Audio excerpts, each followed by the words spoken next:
Hello, welcome to my new novel. It's called Mundania Close.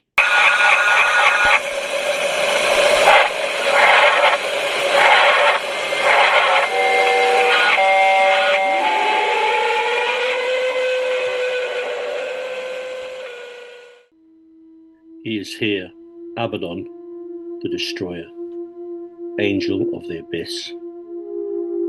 The air turned to ice and a gust of wind swept through the room, extinguishing every candle. We could hear the buzzing of insects. Abaddon has mastery of the locusts and flies. From these signs we knew that our offering had been successful. From within the triangle his eyes glowed like gemstones. In the near darkness we could not see his tall muscular body and his horned head, but we could hear his coarse breath. Violet quivered. I lit a candle and dared to turn my face to the Archduke of Hell, only one rank lower than Lucifer himself.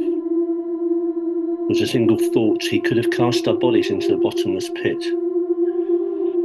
By looking directly into his face, I hoped to show him that I was not a mere trifler or dilettante, that I had a purpose in summoning him from the abyss, far more than mere idle curiosity.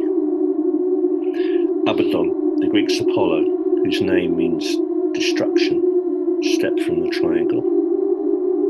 Our eyes met. His power surged through my body. From the expression on his face, I knew that we were safe for the moment. Violet and I remained within the circle. The Shadim stirred in their pen, sensing the presence of their master. His ears twitch, sensing sounds. He paws at the floor with a cloven hoof, breathing roughly through his broad nostrils.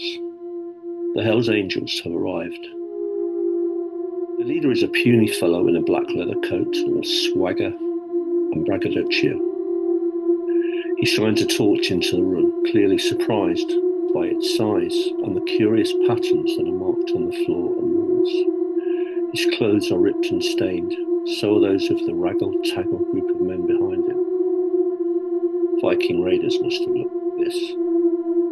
"What did you do with Hamish?" he says in a Cockney voice. He's a low, common sort. "You mean the Scotsman? He has made fine food for my dogs." "We're going to fuck you up," he sneers. I merely nod. The fellow is holding a piece of wood from which nails protrude like a medieval mace. He walks slowly towards me, glancing down at the Circle of Solomon. I'm standing at its centre, my arms folded. His companions fan out to either side. With a savage whine, locusts stream into the room, thousands of them.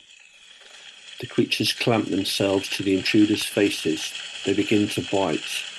I can hear from the intensity of the screams that fill the room that this must be agonizing. The men claw at their faces.